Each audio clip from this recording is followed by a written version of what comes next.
अभी ये जमाने में ये मोबाइल इतना हंगामा किया कि दामाद सासे के लोग भाग जा रहा है, जा झमेले खत्म रहे। भागा कि नहीं भागा, बोलो भागा कि नहीं? कौन युग आ गया भाई, कौन युग है? कुर्बान जाओ, इंसान को क्या हो गया है, रिश्ते को रिश्ता नहीं समझ रहा है। अल्लाहु अकबर कबीरा वल्हम्दुलिल्लाहि कसीरा व सुभान अल्लाह बुकरत व वसीला। अरे सास तो माँ के दर्जे में है, इसलिए कहा गया है पर्दा करो, पर्दा करो, पर्दा करो। अब पर्दा नहीं करोगे तो 1 2 3 नेशनल हाईवे 3 जो घूमते रहो जाके।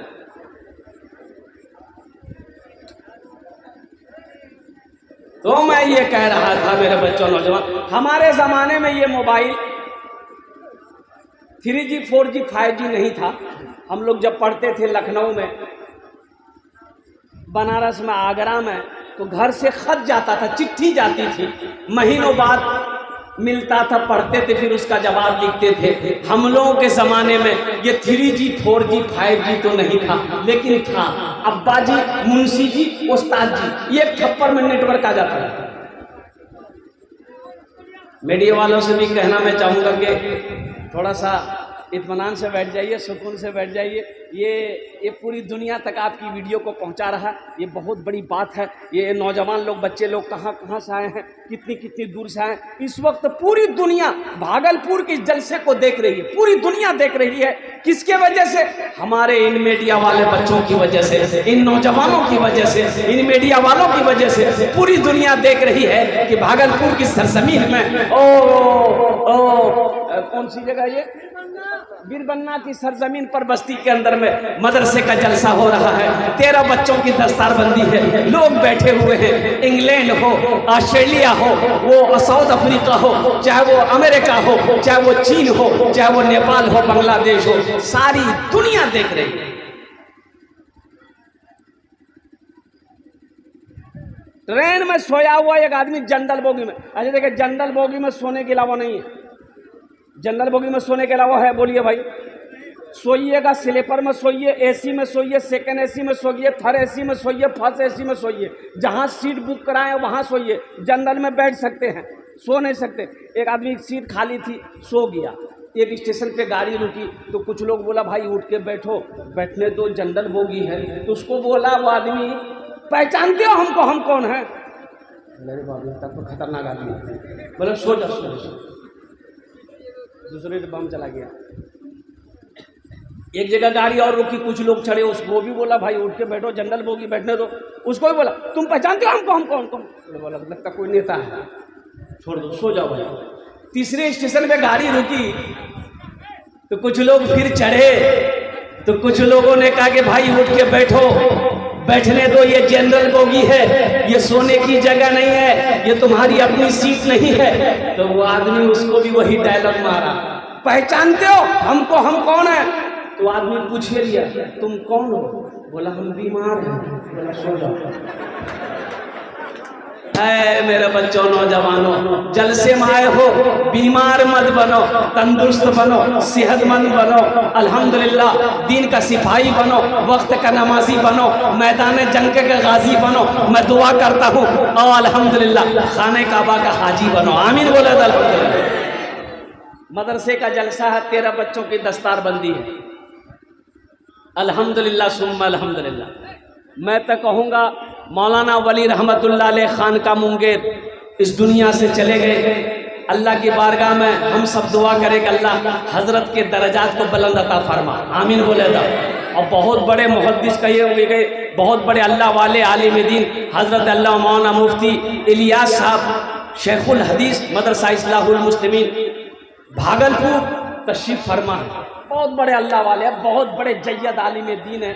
अल्लाहु अकबर कबीरा वल्हम्दुलिल्लाहि कसीरा व सुब्हानल्लाहि बुकरतु व असीला। और कुर्बान जाइए, तो मैं ये कहना चाह रहा था कि मौलाना वली रहमतुल्लाह अलैह उड़ीसा में जलसा था, उस जलसे में मैं भी था। तो हजरत खिताब फरमा रहे थे, 50,000 से ऊपर का मजमा था। तो आपने खिताब फरमाया, उड़ीसा के गयूर मुसलमानों, हर घर में कम से कम एक हाफिज कुरान होना चाहिए। हर घर में क्या है? कुरान खाने के लिए? अरे बोलो भाई, कुरान खाने के लिए एक हाफिज कुरान हर घर में होना चाहिए। लोग खामोश हैं, तो आपने फरमाया लोगों अपने अपने बच्चे को बनाओगे। लोगों ने हाथ उठाया कि हजरत हम लोग बनाएंगे। तो हजरत ने कहा क्यों बनाओगे? तो सुनो, अरे जन्नत में ले जाने वाला कोई ना कोई तो होना चाहिए ना। जन्नत में ले जाने वाला कोई तो होना चाहिए ना। एक हाफिज कुरान 10 आदमी को जन्नत में ले गए। अरे सुभान अल्लाह बोले था, माशाअल्लाह। कितने को लेकर जाएगा? अच्छा, ये वकील साहब कितने को लेकर जाएगा? अरे ये वकील साहब कितने को लेकर जाएगा? बड़ा बाबू, छोटा बाबू, डाक बाबू, कुछ नहीं। एक हाफिज कुरान 10 आदमी को जन्नत में लेकर जाएगा। मुसलमानों, नौजवानों, अपने बच्चे को कुरान पढ़ाओ। कम से कम मर जाएंगे आप, यही बच्चा कुरान पढ़कर दुआ कर दे, शायद अल्लाह कुरान के सदक़े में आपके गुनाहों को माफ़ फरमा दे। अपने बच्चे को कुरान पढ़ाओ तो सही, और कुर्बान जाओ। आज हम कुरान से दूर हैं। हमारे सुमानी आनंद जी ने बहुत अच्छी बात कही कुरान के हवाले से, कुर्बान जाओ। अल्लाहु अकबर कबीरा। ये कुरान सिर्फ रखने वाली किताब नहीं है। ये कुरान रखो मुसलमानों, लेकिन रखने के साथ साथ इस कुरान का ये हक है, इस कुरान को पढ़ा जाए, इस कुरान को समझा जाए। तो कल क़यामत के दिन हशर के मैदान में यह कुरान अल्लाह की बारगाह में शिकायत करेगा। किसकी शिकायत करेगा? हमारी शिकायत करेगा, आपकी शिकायत करेगा, उन लोगों की शिकायत करेगा जिन्होंने दुनिया के अंदर में कुरान को पढ़ा नहीं, जिन्होंने कुरान को समझा नहीं। ये कुरान शिकायत करेगा, या अल्लाह, दुनिया में ये मुझे रखा तो जरूर था, लेकिन मुझे कभी खोल कर नहीं देखा, मुझे पढ़ने, मुझे समझने की कभी कोशिश नहीं की। या अल्लाह, ये कुरान कहेगा, इसका इंसाफ है। आज कौन ऐसा मुसलमान है जिस मुसलमान के घर में कुरान नहीं है? हर मुसलमान के घर में कुरान है, लेकिन अफसोस का मकाम यह है कि हम तिलावत से महरूम हैं। अफसोस का मकाम यह है कि कुरान खोल कर देखने से हम महरूम हैं। अफसोस का मकाम यह है कि कुरान से हम दूर हैं। अफसोस का मकाम यह है कि कुरान छूने से हम दूर हैं। अल्लाहु अकबर कबीरा वल्हम्दुलिल्लाहि कसीरा व सुब्हानल्लाहि बुकरतन व असीला। ऐ नौजवानों, अरे देखिएगा, जलसे में पहुंचे तो गाड़ी रुकी, देखे जमात खड़ी है। जमात, अरे जोर से बोलो ना, किसकी जमात खड़ी है? नमाज की। तो ड्राइवर से मैंने कहा कि वजू है बाबू, गाड़ी रोको, नमाज पढ़ ले। नमाज पढ़ के जब निकले, देखे 5-6 नौजवान रोड पर खड़ा होकर बात कर रहा था। तो हम जब निकले नमाज पढ़कर, वो सब आए, दौड़कर सलाम किया, मुसाफा किया। तो हमने कहा कि बेटा नमाज पढ़े? बोला नहीं पढ़े। काहे नहीं पढ़े? बोला कि हजरत मजबूरी है। तो हमने कहा कि मजबूरी है? मजबूरी तो औरत को होती है, तुमको कब से होने लगा? अब भाई औरत, मजबूरी औरत नहीं होती है, इसको कब से होने लगा? हमने कहा मजबूरी कौन सी है? वो बोला आप नहीं समझिएगा। हमने कहा है, हम बेवकूफ़ हैं, हम नहीं समझेंगे। बोलो मजबूरी क्या थी? बोला दरअसल बात ये है, ये किए ना, पानी नहीं मिला। मगर पानी नहीं मिला, मिट्टियों नहीं थी, कागजों नहीं था, पत्थरों नहीं था। अरे कुछ तो मिलता, मिट्टी ले लेते, कागज का टुकड़ा ले लेते, टिश्यू पेपर ले लेते, पेपर ले लेते। अरे वो नहीं था, कपड़ा का, तौलिया का, गमछा का एक कोना फाड़ के,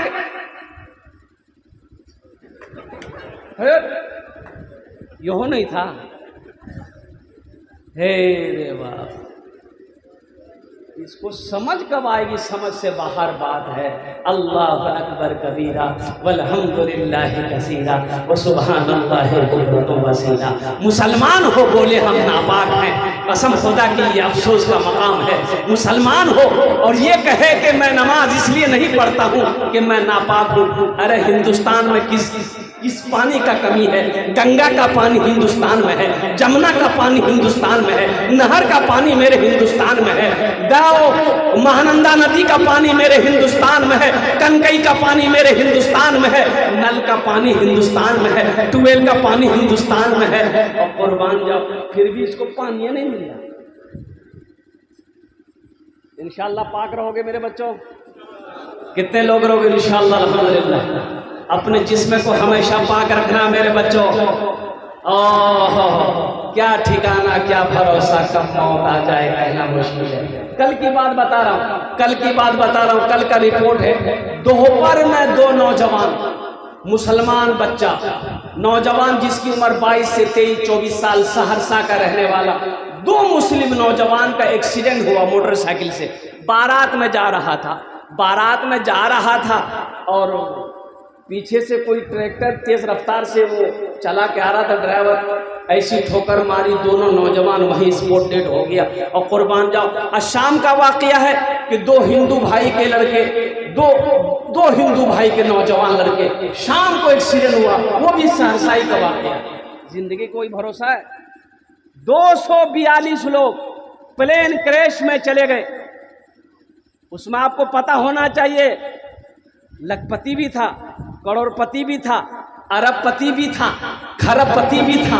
और मुसलमानों नौजवानों कुर्बान जाओ, उसमें ना जाने कितने बड़े बड़े अफसर थे उस प्लेन के अंदर में। 242 लोग सिर्फ 38 सेकेंड के अंदर में ओ मौत के चंगुल में चले गया, पता नहीं चला। जिंदगी का कोई भरोसा है? इसलिए मेरे बच्चों हमेशा तैयार रहो कि कब वहां का बुलावा आ जाए, कब जाना पड़े तो अफसोस ना रहे कि मौत के वक्त हम तौबा ना कर सके, मौत के वक्त हम नापाक थे। इसलिए मुसलमानों, जो सिपाही होता है, सिपाही हमेशा वो तैयार रहता है। सिपाही, अरे बोलो भाई, सिपाही तैयार रहता है ना? अच्छा बताइए, सिपाही इसलिए तैयार है, हिंदुस्तान पाकिस्तान का बॉर्डर है, इधर इंडियन फोर्स है, उधर पाकिस्तानी फोर्स है। और कुर्बान जाओ, वहां पर जो तैनात है, जो ड्यूटी पे लगे हुए जो फोर्स, हमेशा मशीन गन में गोलियां भर के वो कंधे पे लगाकर यूं घूमते रहता है। वो क्यों घूमते रहता है? इसलिए कि ना जाने दुश्मन कब वार कर दे, हमला कर दे, तो हम भी तैयार रहें। अब वो सिपाही खाली बंदूक कंधा में लेके घूमे, अब गोली कैंप में रखे, ऑफिस में रखे, खाली बंदूक लेके घूमे, तो दुश्मन आएगा मार के चला जाएगा। ये गोलियां ढूंढते रह जाए। अरे गोली कहाँ जाऊं? गोली वहां डेरा में, दुश्मन मारेगा चला जाएगा। तो सिपाही वो है जो हमेशा तैयार रहता है। इसलिए मुसलमानों, मेरे बच्चों, नौजवानों, तुम दीन का सिपाही हो, तुम मैदान जंग का गाजी हो, तुम मोहम्मद रसूलुल्लाह की उम्मत हो। इसलिए हमेशा तैयार रहना, हमेशा पाक बदन रखना, हमेशा तौबा करते रहना और हमेशा आखिरत की तैयारी करते रहना कि कब वहाँ का बुलावा आ जाए, कब इस दुनिया को छोड़ना पड़े, कब जाना पड़े। इसलिए इंशाअल्लाह तैयारी करेंगे। अल्हम्दुलिल्लाह सुम्मा अल्हम्दुलिल्लाह, मेरा सारा बच्चा नौजवान तैयार है। पाकी के लिए ज्यादा कुछ करना नहीं पड़ेगा मेरे बच्चों। देखो, सबसे बड़ी बात है कि गुस्ल में 3 फर्ज है। गुस्ल में कितने फर्ज हैं? कुल्ली करना, नाक में पानी डालना, पूरे बदन में पानी बहाना। कोई झमेला है? अरे बोलो ना, कोई झमेला है? एक लड़का से पूछे कि गुस्ल में कितना फर्ज, बोला सुनने में आता है 3। वो सुनने में आता है, तुमको पता नहीं से? बोला नहीं, हमको उतना पता नहीं। हम बोले 3 है तो क्या क्या है बोलो? बोला तौलिया, बाल्टी, साबुन, 3। बोलो काम चलेगा? मेरे बच्चों, कुल्ली करना, नाक में पानी डालना, पूरे बदन में पानी बहाना, ये गुस्ल फर्ज होगा। शैम्पू लगाने का नाम तहारत नहीं, पाकी नहीं है, गुस्ल फर्ज अदा करना ये जरूरी है। वजू में 4 फर्ज है। वजू में कितने फर्ज हैं? चेहरा धोना, हाथ धोना, चौथाई सर का मसा करना, पैर धोना, 4 फर्ज हो गए। कोई मुश्किल है? तो सीखोगे तब ना। ये सिखाएगा कौन? यही मदरसा तुम्हें पैगाम देता है। मौलाना निसार साहब पैगाम देते हैं, मौलाना गुलाम मुस्तफ़ा साहब पैगाम देते हैं, और कुर्बान जाओ मुफ्ती इबादुल्लाह साहब तुम्हें पैगाम देते हैं। ए मेरे बच्चों, आ जाओ, मदरसे का दरवाजा तुम्हारे लिए खुला हुआ है। चटाई पर बैठो, अल्लाह के रसूल की दीन सीखो, अल्लाह का दीन सीखो, कुरान सीखो। दुनिया भी अच्छी गुजर जाएगी, आखिरत भी समझ जाएगी। एक बाप अगर अपने बेटे को मैट्रिक करवाया, इंटर करवाया, एमए करवाया, बीए करवाया, एलएलबी करवाया, पीएचडी करवाया, सब कुछ करवा दिया, अगर कुरान नहीं पढ़ाया तो समझो उसने अपने बच्चे को कुछ नहीं पढ़ाया। कुरान नहीं पढ़ाया तो, अरे जोर से बोलो, कुछ नहीं पढ़ाया। लाख एलएलबी तुम कर लो, पीएचडी तुम कर लो, कुरान नहीं पढ़े हो। हम तुम्हें पढ़ा लिखा नहीं समझते, हम तुम्हें पढ़ा लिखा नहीं मानते भाई। कुरान पढ़ो, कुरान पढ़ो, कुरान पढ़ो। बच्चों को अपने साहिबे ईमान बनाओ, बच्चों को अपने साहिबे ईमान बनाओ। कुरान पढ़ाओ, कुरान पढ़ाओ, बच्चों को अपने साहिबे ईमान बनाओ। कुरान पढ़ाओ, कुरान पढ़ाओ। सरकार की सीरत पे जरा इनको चलाओ। कुरान पढ़ाओ, कुरान पढ़ाओ।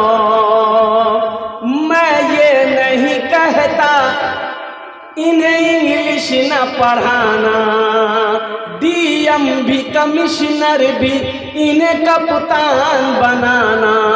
हाँ पहले मगर दीन के अरकान सिखाओ।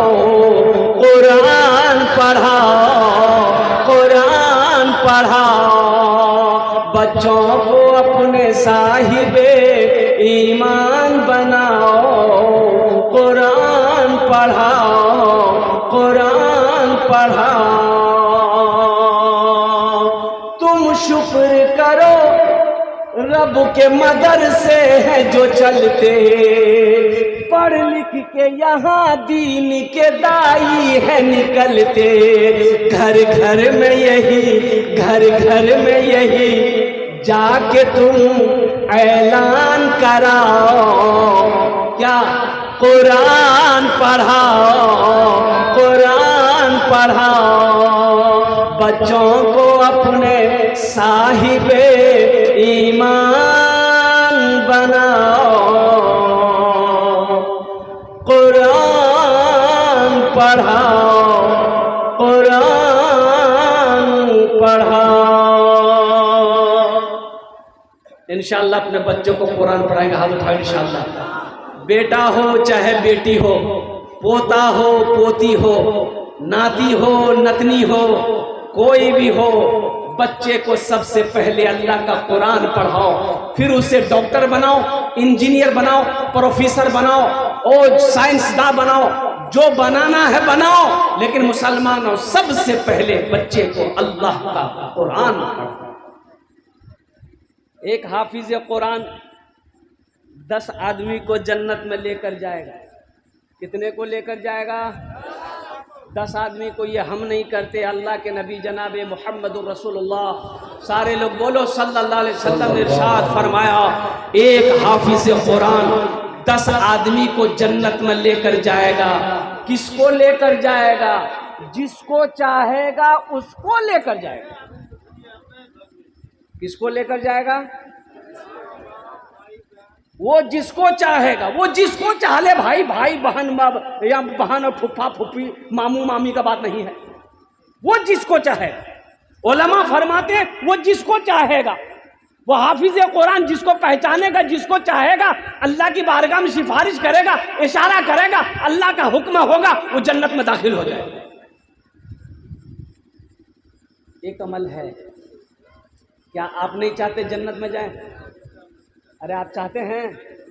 अरे बोलो भाई, जोर से बोलो, कौन कौन जाइएगा? अरे जन्नत में कौन कौन जाइएगा? हाथ उठाइए ना, तब ना दुआ करेंगे।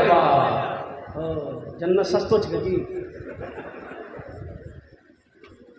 अरे कुछ करना ना होगा जन्नत में जाने के लिए। जन्नत में दाढ़ी नहीं होगी। जन्नत में दाढ़ी, हाँ, एकदम सफा चट मैदान क्लियर। जन्नत में दाढ़ी नहीं होगी।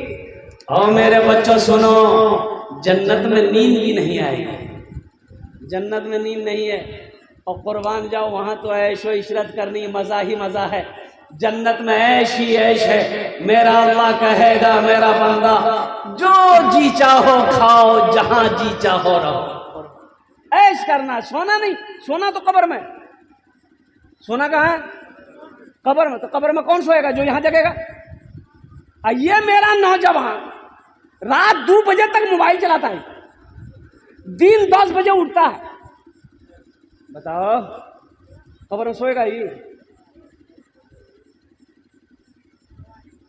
फजर की नमाज कब हुई इसे पता नहीं। इशा की अजान कब हुई इसे खबर नहीं। मेरे बच्चों, यहाँ जब कब्र में सोओगे और फिर अल्लाह इनाम देकर तुम्हें जन्नत में दाखिल करेगा। ये तो मुख्तसर सी जिंदगी है। थोड़ी मुशक्कत उठाओ, थोड़ी मेहनत करो मेरे बच्चों। ये तो थोड़ी सी जिंदगी, छोटी सी जिंदगी है, जैसी चाहे वो गुजर जाएगी इंशाअल्लाह। यहाँ पर तकलीफें उठानी पड़े उठा लो, मजे तो वहां ले ले।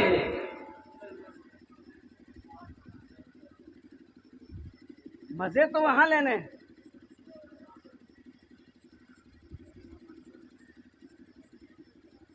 मजे तो वहां लेने। अल्हम्दुलिल्लाह शम्बल।